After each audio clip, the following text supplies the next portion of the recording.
Good afternoon, Mike Mellinger here, and today I want to cover liberation through elimination. But first thing I want to talk to you is about a concept that I've learned. A lot of people have asked me and they're like, hey, a lot of these concepts you're teaching, it's like drinking from a fire hydrant. I'm like, yes, it is, right? And people get overwhelmed. And the reason you get overwhelmed is because of perfectionism. So I want you to imagine that there's a bucket, right? And above the bucket is a faucet of water, right? And the bucket has a lot of holes in the bucket.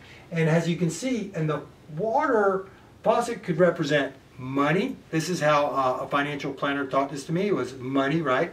It could represent time. It could represent pretty much any resource you have.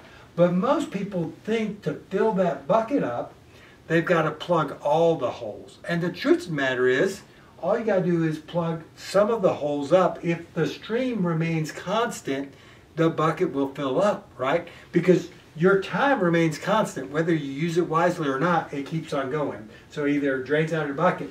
Your money, right? Money is a constant for entrepreneurs, hopefully. Your money keeps on going in. So you only have to plug a few holes, and that's what I'm going to tell you. Some of these concepts are really tough if you try to do 100% or perfection. But if you just I took 15 to 20% of them, and really I saw a great improvement in my productivity. I saw a great improvement in my focus, and I saw a great improvement in my ability to get things done. Now with that said, I'm going to go back through the class and try to implement another 15 to 20%. Why do you want to eliminate stuff in the first place? Well, like I talked about yesterday, it decreases stress, it increases productivity, and it frees up a substantial amount of resources. Here's one thing I want you to remember. There is a limit on how much information you can store.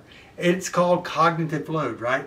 So if you have less cognitive load available, you have less cognitive load available, the more information you're carrying around with you. And so you have to remember, if your cognitive load is too high, then it lowers the attention you have available for your important work, right? So that's one reason why you have to eliminate stuff. Thank you and have a great evening.